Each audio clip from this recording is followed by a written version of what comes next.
Good afternoon, everyone. I'm Travis Taves, President of Treasury Board, Minister of Finance, and maybe today, most importantly, MLA for the Grande Prairie Wapiti constituency. I'm pleased to have my government colleague with me here today, Minister Tyler Shandro. He's in our northern community, the Grande Prairie region, to announce an important project in our new hospital. I know we can't wait for the doors to open in our new hospital later this year. But as you'll hear from the Health Minister, today's announcement will mean better access to surgeries and other health services to keep our community safe and healthy. I want to begin by acknowledging our guests today. Thank you to Alberta Health Services for hosting us today, and to Clark Builders for giving us a thumbs up to access this really beautiful new space. I look forward to hearing from Stacey Greening, Senior Operating Officer at Alberta Health Services for Grande Prairie, and Dr. Brian Muir of the North Zone Medical Director for Alberta Health Services will also be saying a few words about this project, about what this project will bring to Northern Alberta. And a special thanks to Denise Morgan, who will speak on behalf of her husband, who has recently received surgery and is now back at work. Albertans in the Northwest need access to top quality health care. The initiative to be announced today will help ensure that infrastructure is in place to enhance and improve the healthcare services in the region. And now I welcome Minister Shandro to the podium. Thank you, Travis. Good afternoon, everyone. I'm so pleased to be back in Grande Prairie as a part of my summer tour across the province. It's been a fantastic tour so far, with stops in Claresholm, High River, Bassano, Brooks, Medicine Hat, announcements in Calgary during the Stampede, and now up to Northern Alberta to meet residents, to meet families, to meet physicians and other healthcare staff here and in other communities. And I know the first thing everyone in Grande Prairie wants to know: when is this fabulous new hospital opening its doors to the public? And it's been a long journey, waiting and watching as the construction progressed here in Grande Prairie. And I know it's been frustrating, but I have it on good authority. This hospital will open before the end of the year. And since last summer, Alberta Health Services, AHS, has been busy training staff and making sure all of the equipment, all of the medical systems are working safely and properly to provide top quality services to you, your families, and your neighbors. AHS is providing more details very, very soon, so please stay tuned. And I just want to thank everyone for your continued patience. In the meantime, and the reason why I'm here today with my colleagues, I'm pleased to announce that 2 additional operating rooms have been built in the hospital and will be finished by the end of this month. So what this means is that the Grande Prairie Regional Hospital will now have a total of 11 new operating rooms to provide the very best medical, surgical, and emergency care to people in the city as well as the surrounding communities. And that includes a dedicated obstetrics OR in the maternity unit. And it means that the area will have 5 more ORs than currently are in the QE2 hospital. Alberta's government provided $20 million to build and outfit these 2 new ORs so that thousands more surgeries can be performed in Northern Alberta every year. And in fact, when all of the ORs are open and operating, the hospital will perform 14,000 to 15,000 surgeries every year. And that's up from 11,000 surgeries that are offered each year in the QE2 hospital. Now, this will reduce wait times for procedures such as hip and knee replacements or removals of cataracts. The hospital team will also provide bariatric surgeries, breast reconstruction surgeries, more cancer surgeries, more urgent surgeries, as well as surgeries for kidney stones and hernias. And this project is part of a $120 million amount that's in Budget 21, dedicated to the Alberta Surgical Initiative to build new and expand existing ORs around the province. Now, it's part of our work to provide every Albertan the surgery they need within the wait times that are recommended by the medical experts, within within window, as it were. And over the next 3 years, renovations, upgrades, expansions are happening in hospital operating departments here in Grande Prairie, in Calgary, Edmonton, Edson, as well as Lethbridge, Medicine Hat, and in Rocky Mountain House. And this means that more surgeries and more access to care, including here in Northern Alberta, where residents in more remote and rural areas need and deserve to have access to quality care closer to home. When the new Grande Prairie Regional Hospital opens, residents will experience one of the most technologically advanced facilities in the province. And this includes a new 28-bed mental health unit, and on top of that, an additional 32-bed acute care unit that are also very near to being completed. And as you know, it includes more than 240 beds, an education space for nurses and healthcare professionals, and a new state-of-the-art cancer center that will provide local radiation therapy so that people don't have to travel to Edmonton to be able to get that care. Now, supporting these additional ORs is part of our promise to continually modernize and build healthcare facilities and a strong healthcare system based on the needs of patients and based on the needs of their families. Now, this is monumental, vital work supported with a historic commitment in healthcare that occurred in Budget 2021.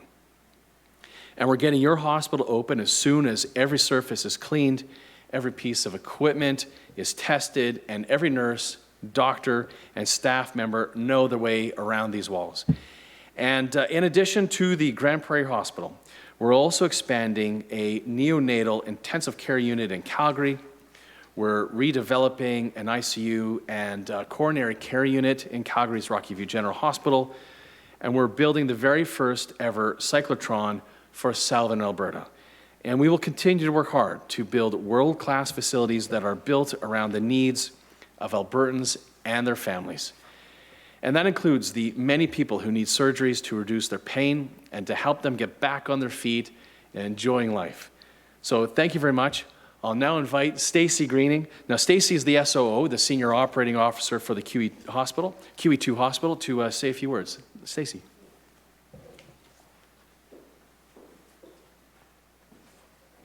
Thank you, Minister Shandro, and welcome everyone, and thank you for joining us here today. I'd like to begin by acknowledging that we are gathered today on traditional territory of Treaty 8, home to the many diverse First Nation and Métis people who've walked this land since time immemorial. I'm happy to bring greetings on behalf of Alberta Health Services, in particular our Grande Prairie Regional Hospital Operational Commissioning team, who've worked very hard throughout the commissioning period, preparing this wonderful new facility for opening and ensuring we are ready to safely greet patients and their families by the end of this year. We're grateful that Grande Prairie and our new hospital were chosen to be part of the Alberta Surgical Initiative with the addition of 2 new operating suites. These additional suites bring the total number of ORs at this hospital to 11, as you heard today. This includes a dedicated obstetrics OR in the maternity unit. This represents 5 more operating suites than what is currently available in our community, which will continue to meet the needs of region's residents and reduce local surgical wait times. Recruitment is currently underway to secure additional surgical team members, including physicians and nursing staff, and ensure they are trained and prepared for the additional surgical work ahead of them. These 2 additional OR theaters will continue to focus on the surgeries with the longest waits, including hips and knees and other procedures that you heard about today. As a result, more patients will be able to receive the care they need closer to home with their family and their support systems nearby. The Alberta Surgical Initiative helps us to provide the best care possible in a timely fashion, and we're so happy that we're participating. I'd now like to invite Dr. Brian Muir to speak. Dr. Muir is an experienced surgeon here in Grande Prairie, as well as a North Zone Medical Director for AHS.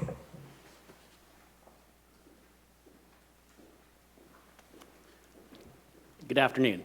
I'm Brian Muir. I'm the North Zone Medical Director, but I've also been a physician here in Grande Prairie for 25 some years, and I'm very pleased to be here. I'm very grateful for the help of our government and ministry in helping us really take our regional hospital truly to the next level. This is looking after our current population, but it's looking forward to the next generations of our population. It's really forward thinking. So I'm very, very, very grateful. Now, I have been a surgeon here as well for 25 years until I've just recently retired from that part of my practice. But these are beautiful operating rooms. These are state of the art, and it's really with regret that I do not actually get to work in them, but at least I work helping support them. What the minister said about taking our hospital and cancer care is really spectacular. I personally could have saved 6 weeks in a hotel in Edmonton taking care of some of that cancer work here. So this is really investing in our entire region. It's investing heavily, and I'm very grateful. Thank you.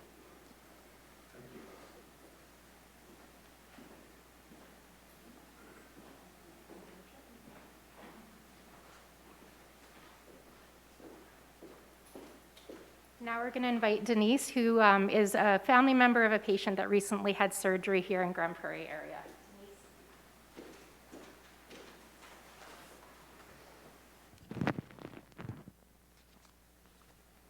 Hi. On May 4th, my husband, John Morgan, received a knee replacement surgery.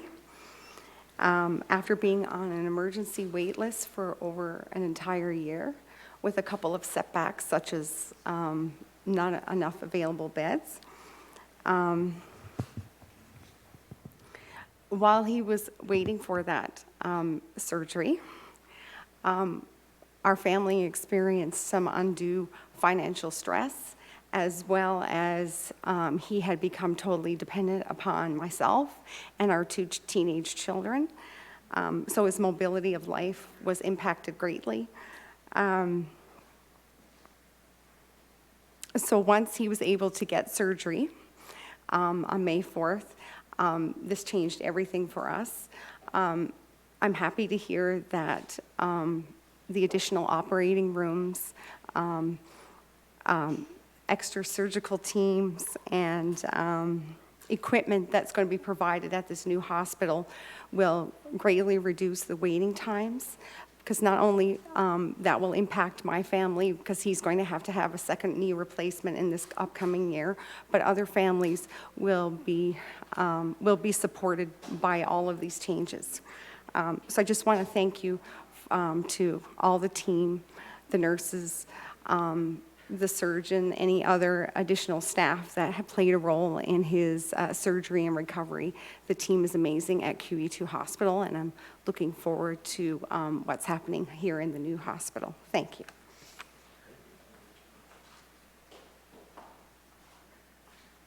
Good afternoon. I'm Tracy Allard, and I'm the MLA for Grande Prairie. It's a pleasure to be here with you this afternoon. I want to thank everyone here who's joined us, and certainly Denise, I want to thank you for your story, your personal story of your family, and that story is the story that I hear from so many in the constituency. As we look at surgical wait times, it was a huge issue in the last election, and I'm so grateful for the work that's been done by my colleagues, the ministers that are here, and many others right across this province to serve Albertans better, to get them well and back to work, and to have them not suffering for a long time waiting for a surgery. So I'm very, very excited about the surgical initiative as well as the imminent opening of our new hospital. It's a tremendous thing to celebrate, and I think after 16 months of COVID, we're all ready for some good news. So it's a pleasure to be here today to celebrate some good news for our community and indeed for our province. So thank you to the ministers for being here, and especially Minister Chandro for coming up to Grande Prairie again. We try to get him up here as often as we can. And with that, I will turn it over to the media for questions. Scott, are you going to moderate? Okay, perfect. So good morning. Thank you for coming out. We're going to start with some media in the room. Liam from Everything GP. We've got the mic over to my left.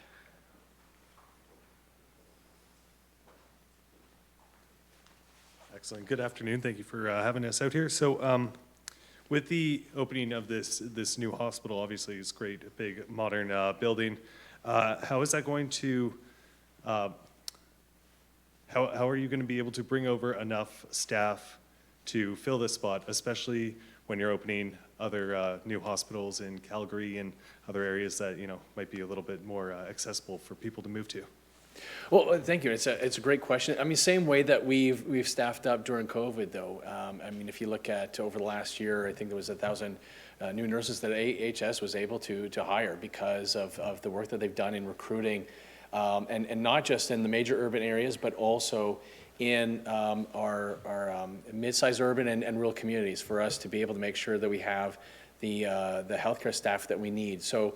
It's part of the commissioning process for AHS to be doing that recruitment and doing the training now so that everybody, when the doors open, are ready to go. Perfect. And do we have a follow-up? We'll be doing one question, one follow-up for everyone. Yes, excellent. Then for the operations at the QE2, when this one's finally open and staffed, what are we expecting to see remain there, and how is that space going to be utilized? So AHS has spoken to us a little bit about this, about what they're planning to keep over there and to move over there, and what's coming over here. Not all of those decisions are final yet, so they will be coming back to my office and the ministry to finish those conversations. And we know, though, also that, and through my colleagues, that folks are really eager to hearing some of those details and understanding what's going to be here, what's going to be at the QE2. You know, there's a lot of ambulatory services that are throughout the rest of the city. And you know, where are people going to need to go for that care? So we're hoping to make sure we're communicating that very clearly over the coming months. So folks here in Grande Prairie and surrounding areas do know that. So we'll make sure that that's clear for folks coming soon. Yeah, thank you. Good question. Perfect. Do we have any other questions from the room? Hey, Minister, it's Mike from Today FM. Just sort of a follow-up to Liam's question. Is the hope that the drive to get new personnel in this hospital hopefully to also alleviate some of the shortages seen in rural hospitals, like in Fairview and other locations like that as well? If you can drive people to rural locations, that is, will that help alleviate some of the concerns of shortages? No, I see them as two separate issues, admittedly. You know, I think that the pressures we're seeing right now in our rural communities is related to still just being in a pandemic, admittedly, and we see the same pressures that are happening throughout the rest of the world and other provinces. But look, we want to make sure that people get the care that they need closest to home, and so a big part of that is making sure that we are continuing to invest in Grande Prairie so it can continue to be a hub. You know, as Minister Allard and I were discussing earlier today when we were meeting with healthcare professionals, it's like a port city without an ocean here in Grande Prairie. So it does serve so many communities to the north. But we also do need to make sure that we're continuing to invest in our rural facilities and continuing to attract and recruit professionals to those communities as well. And that's an ongoing issue that every government's faced, and we're going to continue to address that. Just from you obviously walking around the facility today, I'm sure, and other times, just your impression now on where we're at when it comes to the construction and finalizing. I know when the keys were handed over to AHS just over a year ago. Are you at the place you're hoping for, and ahead of it, a little behind? Where are we at? Well, I mean, you know, it's COVID has obviously made everything, including constructing new health facilities, difficult. But thank you to you know, the folks who've been, you know, whether they're from the folks who are doing the construction, the folks who are like part of the commissioning, the folks who making sure this is ready and up and clean and ready to go. And I'm amazed just coming in and seeing all the spaces that, you know, months ago were empty, and now seeing the equipment installed on the walls and the ceilings is truly remarkable. I'm just really impressed with the work that's been done, and looking forward to when it's actually accepting patients. Yeah, thank you. Hi. Minister, I'm Jesse with Town and Country News. We're just, you know, it's been almost 10 years since ground broke at this hospital. You know, we're looking at hospitals going up in our health complexes in Beaver Lodge to the west of this region. What lessons were learned, and how will we make sure these don't take 10 years again? Yeah, and I know that it's sometimes frustrating when colleagues ask me about a health facility that's either, you know, being renovated or a new one that's being developed in the province, and you know, people want to go. We've been asking for this for X amount of years. Do we really have to wait this long for a business case? Do we really have to wait this long for the functional planning or programming? But the reason those steps are in place is to make sure that we don't have change orders that make it more difficult to stay on budget and on schedule. And so some of those steps sometimes frustrate local communities and some of our colleagues, but they are steps that are in place to make sure that stuff is done on time and on budget. I also know that Minister Ponda, we have a colleague who's a former major projects engineer who's now the Minister of Infrastructure, and he's been able to work with Ministry of Infrastructure to really make sure that they are staying on budget and on schedule. It's kind of been his mantra over the last 2 years. I'm sure it's going to continue to be his mantra. Sure, thank you. Thank you. All right, we'll go to the phones. Operator, can you put through the first question? Michelle Belfontaine, CBC. It's a question for Minister Shandro.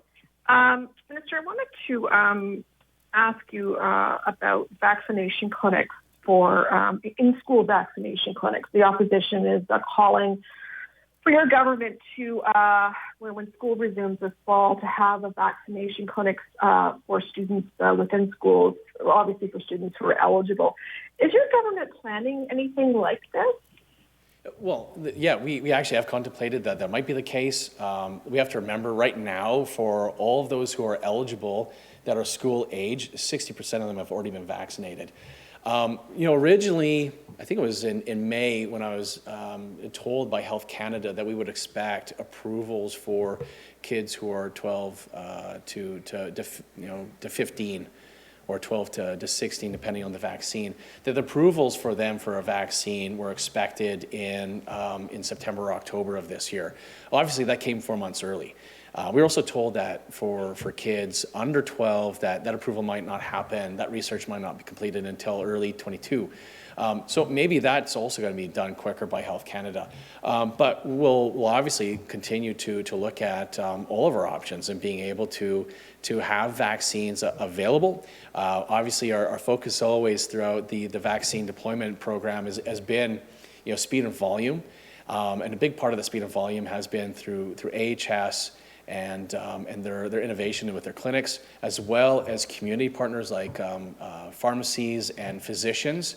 If there was, for example, an area of the province where we had low uptake and was a concern, access was a concern, being able to make it available to in a school is possible, but our focus is on speed and volume, making sure those vaccines that we get in from the federal government are getting into the arms of anybody who's eligible.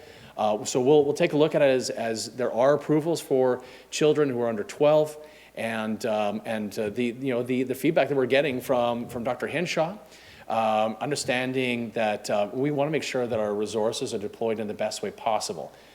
So if that means in a school, then that's something we could look at. But right now, the advice that we've been given by Dr. Henshaw, as well as the folks in the ministry, is that we right now want to focus on community partners to be able to provide those vaccines. And I think that's why we've seen for that eligible population for 12 to 15 as high as it is right now.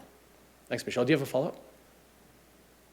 Yeah, I mean, the figures that the NDP is giving us is only 36% of Albertans aged 12 to 14 have 2 shots, and that number rises slightly to 41% among those 14 to 19. So you're saying 60%. Is that first dose or both doses? Oh, you know what? Off the top of my head, I don't know off the top of my head. I apologize, Michelle, but I know that we do have substantial uptake right now for those who are school age and that are eligible. Understanding that sometimes, as we are getting, folks vaccinated, including those who might be school age. There is a period of time between first and second doses. But I think, look, we're going to continue to listen to the advice that we're getting from the public health officials, including the Chief Medical Officer of Health, and making sure that the resources that we're using are focused on speed and volume, and continue to make sure that access is not an issue, that we're helping with that uptake being available. So that's going to be our continued focus. Thanks, Michelle. Operator, can you put through the next call, please? Vernon, Global News. Hi, this is for Minister Shandro as well. Thanks for taking my call. Also today, the NDP spoke about some further staffing issues at 3 more hospitals in Alberta. McLennan, Port Vermilion, and at the Grey Nuns here in Edmonton. As we've asked you about this over the last couple of weeks, you've spoken about resources being there for Alberta Health Services to go out and recruit healthcare workers. Are we seeing any success? Are we actually getting more healthcare workers into the province right now? The end of your sentence I may have missed, but this is about the question about us continuing to recruit. Is that the question? Yeah, sorry. Are we seeing any success on this front? You've spoken about the resources being there. Are they working? Oh, well, look, again, just to remind everybody, I understand the NDP are going to, as they've done for the last year and a half, hyper-politicize issues and quite frankly, lying throughout the last year and a half about our response to the pandemic and lying about what is actually happening in the province. Sorry, but I gotta call it as it is as it's happening. But that's their track record. As I said in my last press conference last week, it's not like the NDP are batting below 500. They're batting 0 on all these continued lies.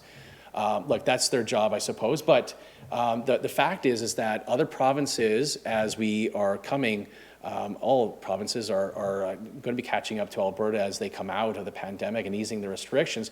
That doesn't mean that the healthcare system doesn't still have pressures.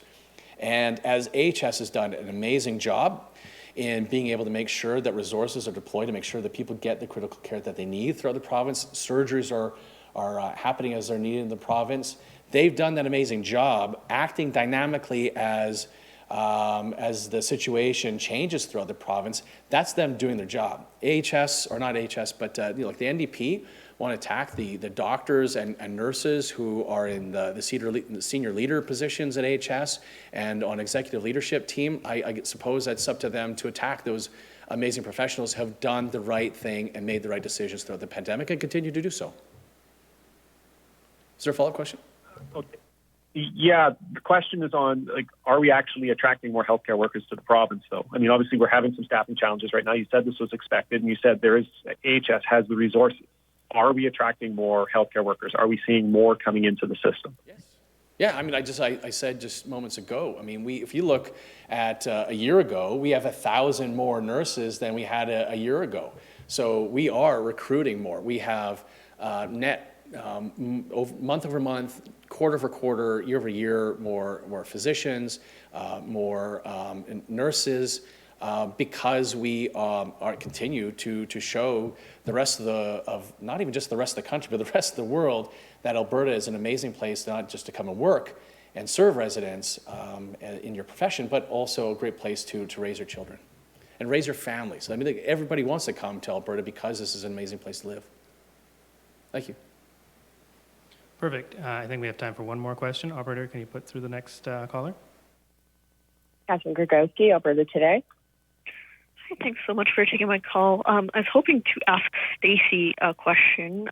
Stacey Greening, as off the top, you had mentioned there's ongoing recruitment efforts. I'm hoping you can talk a little bit about what you have done in those recruitment efforts and how much further there is to go. Thank you. So we have a recruitment committee that's been established to work at recruiting all of the professionals we need in our new hospital.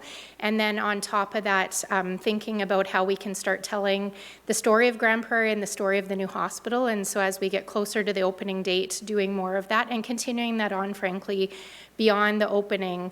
We're going to need professionals in Grande Prairie for years to come as we continue to grow our surgical program and as our community grows and as we need to respond to that. And so we are telling people the best recruitment for health professionals is our healthcare professionals who work here, who tell their friends about the great place to work, and then also doing the other stuff like social media, Facebook, Instagram, all of those strategies, getting out and talking to the colleges. And what we have here in terms of the addition of space for the Grande Prairie Regional College here right on site. So we're going to be training healthcare professionals who grow up in our rural communities to continue to work and live in those rural communities. And so I think we have a great opportunity to have those youth in their programs, and then they'll get to do their practicums right on site where they're learning. And so we're very excited to enhance that partnership with the college that has been long-standing for us and to continue to grow that. And so we're doing a lot of things in that realm and really excited to see all the new professionals that will be attracted to Grande Prairie. Thank you. Perfect. Do you have a follow-up question? Yeah, a follow-up for the health minister. As part of the surgical wait times initiative, I've got the McKinnon panel report open here. It says that hospitals are the most expensive way to deliver care in communities like Calgary and Edmonton. We've seen these alternative delivery surgical suites. I'm wondering why expand the hospital in this case in Grande Prairie? Why was that the best option? Wait, so again, or Scott, did you catch why? Sorry, do you mind repeating that last sentence again, Catherine? There was just one word I missed. That was the kind of the most important one of your question. I apologize. Did we lose Catherine? Sorry, Catherine, do we still have you? So did you catch that? Can you hear me? Oh, we can hear you now. Oh. Sorry, Catherine, we just missed the last bit of your sentence. Could you repeat the question to Minister? Why are hospitals the best way to deliver surgeries in Grande Prairie compared to an alternative surgical delivery facility?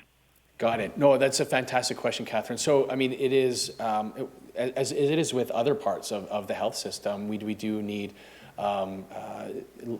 care being provided by both AHS and independent providers that are contracted by AHS, whether it's the continuing care system, home care, or with surgeries. Now, emergency surgeries obviously have to be done in an AHS facility. There's also a subset of surgeries that are permitted by the college to be done outside of an AHS facility. So we still need most of our surgeries to be done in an AHS facility. And that's why the surgical initiative wasn't just focusing on the chartered surgical facilities and how they be integrated and managed by AHS, but also how do we expand the number of surgeries that are done by AHS, and that includes in the major urbans in Calgary and Edmonton. And so that's the majority of our surgical initiative and why we invested $120 million in expanding our ORs in AHS facilities. So the chartered surgical facilities are not going to be the way to meeting our wait time guarantee. They're a part of it, but they're not the sole part of this initiative. A big part of it, the majority of the initiative has to be in our AHS facilities. Now, until now, most of the surgeries that have been contracted out, the majority of them have been ophthalmological surgeries. That RFP has now been concluded and will be announced soon. If there are opportunities in regional opportunities, like in our mid-sized urbans, to have surgical centers that are, as they call, multimodality, like multi-specialty, that's something we can work with AHS in looking at and developing, but the majority of the surgeries will always continue to be in AHS facilities. Thank you, Catherine. Fantastic question. All right, thank you everyone for calling in, and for those of you who are here at the site. If you want any further follow-up, of course, reach out to us at the office, and we'll be happy to follow up with you. Thanks, everyone. Take care. Thanks, Scott. Thank you, everyone.